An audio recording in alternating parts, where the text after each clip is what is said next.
Now, various other types apart from glycosylation, various other types of post-translational modifications are also happening. One of the major ones is methylation. Methylation, as the name suggests, कि उसमें addition of CH3 group हो रही है. लेकिन CH3 group के addition का फायदा क्या हो रहा है? Because it leads to increase in hydrophobicity.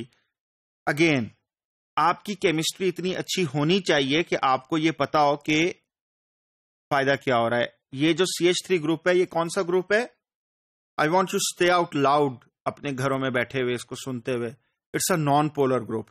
और क्योंकि ये नॉन पोलर ग्रुप है, तो अल्टीमेटली अगर मैं काफी सारे नॉन पोलर ग्रुप लगाता रहूं किसी प्रोटीन के साथ, तो प्रोटीन इनसॉल्युबल हो जाएगी. प्रोटीन पानी में डिसॉल्व नहीं करेगी. तो अब मैं आपको एक सादी सी एक सजेशन देता हूं. If I wanted to design a protein, जो प्रोटीन अल्टीमेटली किसी मेम्ब्रेन के अंदर जाकर लग जाए, तो मैं क्या करूंगा? मैं उस प्रोटीन को एंकर करना चाहता हूं किसी मेम्ब्रेन के साथ. और मेम्ब्रेन क्या होती है? लिपिड बाइलेयर होती है. लिपिड क्या होते हैं? I want to I want you to hear in this studio कि मुझे आपकी आवाज आ रही हो, क्योंकि वो नॉन पोलर होते हैं. तो अल्टीमेटली अगर उसके अंदर CH3 ग्रुप का इजाफा करता जाऊं, तो ultimately it will become non polar. और वो मैं उसको इस तरीके से मैं मॉड्यूलेट कर सकता हूं, प्रोटीन इंजीनियरिंग कर सकता हूं.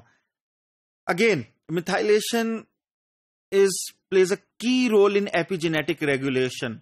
आपकी प्रोटीन में एंजाइम्स ने डीएनए के साथ इंटरेक्ट कैसे करना है. आप लोगों को, अगर आप लोगों ने देखा हो रिकॉम्बिनेंट डीएनए टेक्नोलॉजी में, कि आप लोग अक्सर डीएनए मिथाइलेज यूज करते थे. आपने अगर जितना पुराना डीएनए होता है वो सारा मिथाइलेटेड होता है, तो आप एक ऐसा एंजाइम यूज करते हैं जो अल्टीमेटली सिर्फ मिथाइलेटेड डीएनए के ऊपर अटैक करता है और उसको कट कर देता है, और वो आपके इस्तेमाल के काबिल नहीं रहता. तो दिस इज समथिंग अमेजिंग कि एक सिंपल मिथाइलेशन ग्रुप के साथ बॉडी अब चीजों को रेगुलेट कैसे करती है. इसी तरीके से एसिटाइलेशन होती है, जिसके अंदर नाइट्रोजन एटम्स इन्वॉल्व होते हैं एमाइनो एसिड साइड चेन में. I don't want to tell you कि एसिटाइल ग्रुप क्या होता है, ये आप लोगों को पता होना चाहिए. लिपिडेशन, अगेन, अगर आप बहुत बड़ी बड़ी हाइड्रोकार्बन चेन्स लगा दें या लग जाएं, तो वो प्रोटीन्स अल्टीमेटली मेम्ब्रेन का पार्ट बन जाती हैं. Now this is more interesting. Ubiquitylation, या इसको यूबिक्यूटिनाइलेशन भी कहते हैं, to target proteins for degradation. आपकी प्रोटीन में लगातार काफी सारी प्रोटीन्स पैदा हो रही हैं, और वो जो प्रोटीन्स फोल्ड हो रही हैं, वो इतने तमाम स्ट्रक्चर्स के बावजूद और क्यूज के बावजूद भी सारी प्रोटीन सही तरीके से फोल्ड नहीं होती. तो बॉडी उनको एक खास यूबिक्यूटिन, एक प्रोटीन है जो बेसिकली यूबिक्यूटस का मतलब होता है कि बहुत कॉमन, हर जगह पर प्रेजेंट होना.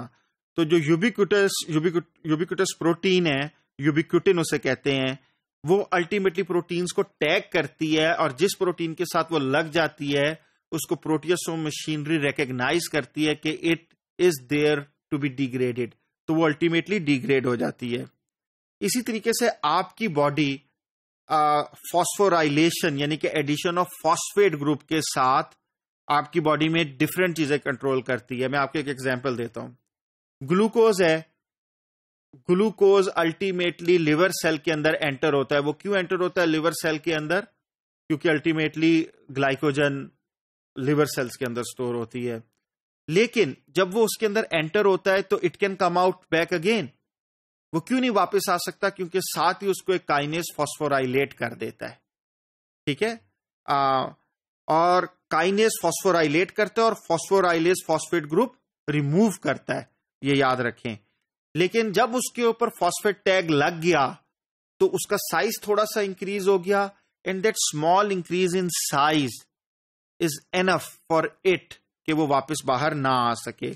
इसी तरीके से आपकी बॉडी में जितने सेल सिग्नलिंग पाथवेज हैं वो सारे के सारे यूजली फॉस्फोराइलेशन से मैटर करते हैं. अगर आज से आप एक डेकेड पहले चले जाएं तो यू वुड नोटिस कि उसके सबसे ज्यादा studied area used to be kinases और सेल सिग्नलिंग.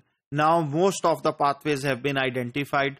तो आहिस्ता आहिस्ता ये उतना ज्यादा रिसर्च एक्टिव नहीं रहा.